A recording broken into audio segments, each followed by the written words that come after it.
जेबा कटे मेरा आ गया छोड़ो नहीं ते इथे 60 बार छोड़ दे चलो चलो मार दी गारो ये बस्ती वालों तो तंग कर लिया बड़ा तू आ गया ओ एक मिनट खलो तो सही खाया नहीं ओ साहब जी मैं को एन कुटी वदे ने ता बदा उकरी कुटी दा जेड़ा घर फदी पवे ओए एक मिनट तू तेरे मुंह बंद पे कह रहा था रोका इन्हन बाप पर ओ तू बाहो पर ना गया मैं जेठा सही है एक मिनट खलो तो सही पिछो बैठा नहीं मार फैसला करे सी ओ क्यों गल पोतर कह रोला मैं एनु रा बुलावे ना ओए इथे बैठा है दोस्त का बच्चा नास भई सी वहां पे कह रहा था ओए खलो यार एक मिनट बाहर तो दे बाबू बैठा जी कोई ये जे नुकसान की बंदे इनको समझाओ गैरत कीती वते वे गैरत ना कर तू जेबा कटे ने अबे कह रहा था भाई के मार नाल ते गल करन दियो मार साहब मेरा मार जी मार सेदा मार साहब गल ही में ये 4-5 चक्कां च मशहूर है जेबा कटेंदा आज मेरी जेब कट्टी सी मेरा बाबे हेलमेट दी कट्टी सी हां एंदी कट्टी सी मेरा मोबाइल आई थे 600 रुपया काट के ला गया टच मोबाइल जेब कुतरे दिया हां जी छटाक की दा चोर एक मिनट गल सुन रहा है तू वने ना मज्जी नु पानी पिलावन वहां जल्दी माई तू ही नाल दीवे चवा है जेले मैं बता ये थे चोर ही वे मार साहब मेरे लाओ गल सुन ओ ये गल है जिवें ओ गल करेंदा पैन मार साहब ए कूड़ मारी बैठे मेरे कपड़े को देखो मैं चोर लगदा पुत्रो मैंने ये दास भाई तू जेबा क्यों कटे ना खैर के मजबूरी है तेनू मार साहब बड़ी बड़ी मजबूरी है हां मैं तो कुछ सेना मार साहब उत्ते आवे खैर बिला उत्ते उत्ते बारी नहीं उत्ते आ पुत्र ना मार साहब तुसे कुटे सो जरा से कुटे बाय मार बाय साहब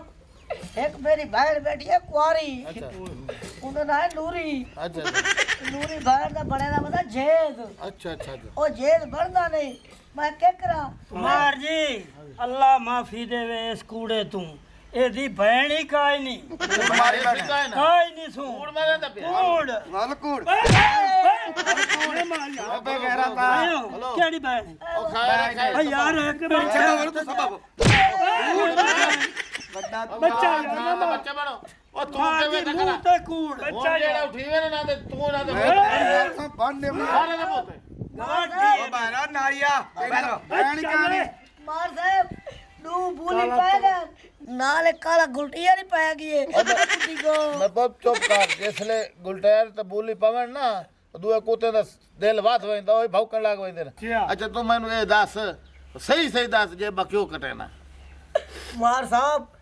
मेरी दादी है 70 साल दी अच्छा ओ घर धा नहीं सकती नलके ते अच्छा सारे का टूटी क्या नहीं लगी हुई अच्छा। ओ वेदी हवाम ते धावण अच्छा। ओ को पैसे देना होना ए कूड़े कूड़े ओके ओ साडे आवाम दी दादी कदी आई नहीं दादी है दादी कदी नहीं आई कदी नहीं आई दादी आवाम का इलाके है तोड़ा सिर्फ वो साडा आवाम में तो कदी नहीं आई ए ओ सुन ला जेले वेदी होती है तू कहने होना दुकान ते तेरे छुआ ओ मारगी तेरी दादी मरी हुई है वाल मार ना वाल कूड़ रहा मर गई तू मरी हुई है ओनु दा 11 साल हो गए ए कुत्ता कमीना ए साबन रानी ते मारा पे कह रहा ओ गाल सुनो भाई सरदार है झूठा है माया तो बैठ जाओ मार साहब इन बरे नहीं ये सवाब दा काम होवे आ खलो बहुत रुत बाओ मैं सारी गल्ला सुनी बैठा मत बाय समझ बाय आ बाय मैं एडा चबल नहीं निका बच्चा ओ भाई हां जितू तक मेरी समझ आमदी ने तुसा हो सारे कूड़े कूड़े शुवर है ए सच्चा बस अच्छा उल्टा असि मार जी कूड़े गरीब बंदा है अगर मेरी गाल सुनो इधर ते इतबार नहीं आना ओ दुआ दिया पयन ओ शम्मे जे दिया तो 5 किलो 3-4 बारी बोना को सब्जी बुए तो घेर देती है ओ वेदिया भैया उना के भाई सा को सब्जी ता घेर दे नु 3 दिन बोना को सब्जी घेर दी हाल सुन मेरा पुत्र जे छोरी गवाही दित्ती जे तेरे खिलाफ ऐस खंबे नाल टांग देना पता नहीं आओ खंबा खला हां ओ या खड़ियन आ गए गाल सुन मुख पुत्र गल ए सच्ची गाल करनी गलत गाल नहीं करनी मारवाना मुंह तो मिट्टी आवानी है गल ए कि एनू ए चक ले वदन फदी भाई ये साड़ियाँ कटेंदा जेबा मैं पुत तेरे को इो पुछना आई ये प्यादा जी मैं उन्होंने सब्जी ला दी तई की इन्हें तेन सब्जी ला दी है क्या है इो जी है या नहीं ये गाल मुकनी मेरा पुत तेरे ते मैं सीधी गाल दस मैं मुन एदा कोई हाल कटा ਹਾਂ ਠੀਕ ਹੈ ਸਾਨੂੰ ਕੋਈ ਠੀਕ ਇਤਰਾਜ਼ ਹੈ ਹੀ ਨਹੀਂ ਇਹਦੇ ਇਤਰਾਜ਼ ਹੀ ਨਹੀਂ ਮਾਰ ਸਾਹਿਬ ਮੇਰੇ ਕੋ ਇੱਕ ਗੱਲ ਦਾ ਜਵਾਬ ਦਿਓ ਇਹ ਦੂ ਚ ਵਡੇਰਾ ਕੋਣ ਹੈ ਦੂ ਇਕੱਠੇ ਬੁਲੇ ਨੇ ਇਹ ਤਾਂ ਮੇਰੇ ਕੋ ਜ਼ਰਾ ਪੁੱਛ ਕੇ ਦੱਸੋ ਉਹ ਪਹਿਲਾ ਬਜ਼ੁਰਗ ਹੈ ਉਹ ਪਹਿਲਾ ਉਮਰ ਦੇ ਵੱਡਾ ਹੈ ਉਹ ਵੱਡਾ ਹੈ ਚੁੱਪ ਕਰ ਬਾਉ ਮੈਨੂੰ ਗੱਲ ਤੋਂ ਟਾਕ ਲਾਵਣ ਦੇ ਜੀ ਜੀ ਮਾਰ ਸਾਹਿਬ ਅਸੀਂ ਇਹਨਾਂ ਨੂੰ ਜਾਣਦੇ ਆ ਇਹ ਸਾਡੇ ਘਰ ਨਾਲ ਜਦੋਂ ਅੰਮੀ ਅੱਬੂ ਘਰ ਨਹੀਂ ਹੁੰਦੇ ਸਬਜ਼ੀ ਵਗੈਰਾ ਦੇ ਜਾਂਦਾ ਹੁੰਦਾ ਹੈ, ਪੈਸੇ ਵੀ ਹੁੰਦੇ ਨੇ ਤੇ ਜਿਹੜੇ ਪੈਸੇ ਬਚਦੇ ਆ ਉਹ ਵਾਪਸ ਵੀ ਕਰ ਜਾਂਦਾ ਹੈ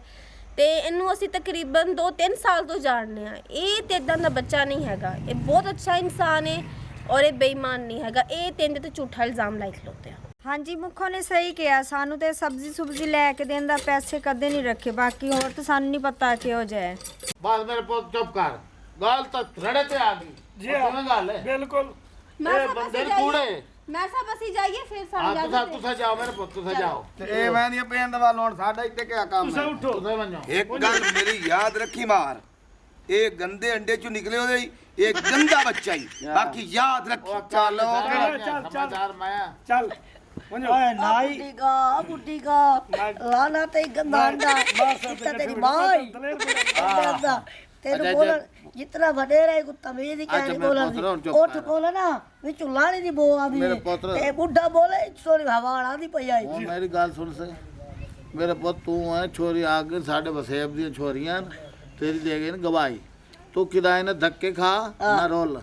ਇਥਾਂ ਸਾਡੇ ਕੋਲ ਮੁਲਾਜ਼ਮਤ ਕਰ ਨਹੀਂ ਮਾਰ ਸਾਹਿਬ ਮੈਂ ਜ਼ਿੰਮੇਦਾਰ ਦੀ ਨੌਕਰੀ ਨਹੀਂ ਕਰੇਂਦਾ ਆ ਕਿਉਂ ਤੂੰ ਕੋ ਪੈਸੇ ਨਹੀਂ ਦੇਂਦੇ ਟਾਈਮ ਤੇ ਨਹੀਂ ਪੈਸੇ ਜਿੱਤੇ ਮੇਰੇ ਪੁੱਤ ਤੋਂ ਆਖੇ ਤੇਰੀ ਮੈਂ ਤਨਖਾਹ। 12000 ਤਨਖਾਹ ਮੈਂ ਗਿਆ 15 ਦੇ ਸਾਂ ਤੂੰ ਇਮਾਨਦਾਰ ਛੋਰ ਹੈ ਇਹ ਗਾਂਦ ਨਾ ਦੇ ਨਾ ਸੀ ਗਾਂ ਤੇ ਇਹ ਸਾਰਾ ਮਾਲ ਦੀ ਤੋਂ ਕਰਨੀ ਹੈ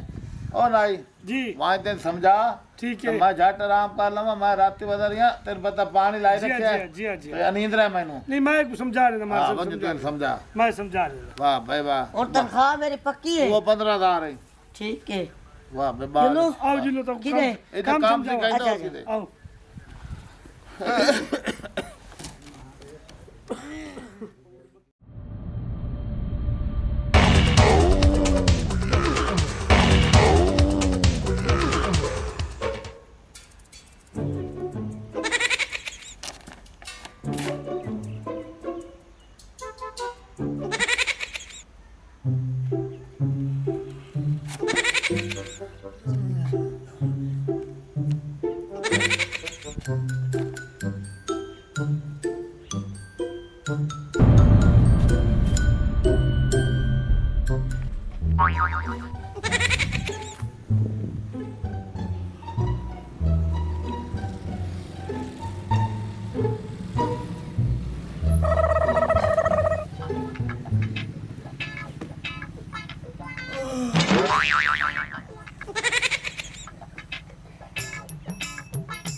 ਹਾਏ ਇਹ ਬਾਹਰ ਜੁੱਤੀ ਮਾਂ ਦੀ ਪਈ ਵਦੇ ਇਹ ਨਹੀਂ ਚਾਵੇਗਾ ਨਹੀਂ ਮੇਰੀ ਕੋਈ ਸਾਂਝੀ ਹੈ ਤਰੇ ਮੋਬਾਈਲ ਇੱਕ ਜੁੱਤੀ ਮਾਰ ਜੀ ਹੋਰ ਤੇ ਕੋ ਮਤ ਦਿੱਤੀ ਵੇ ਨਾ ਸਾਰੀ ਜ਼ਿੰਦਗੀ ਤੂੰ ਕੋਈ ਨੌਕਰ ਨਾ ਰੱਖ ਸੇ ਲਾਣਾ ਤੇ ਤੇਰੇ ਮਾਰ ਬਣੇ ਤੇ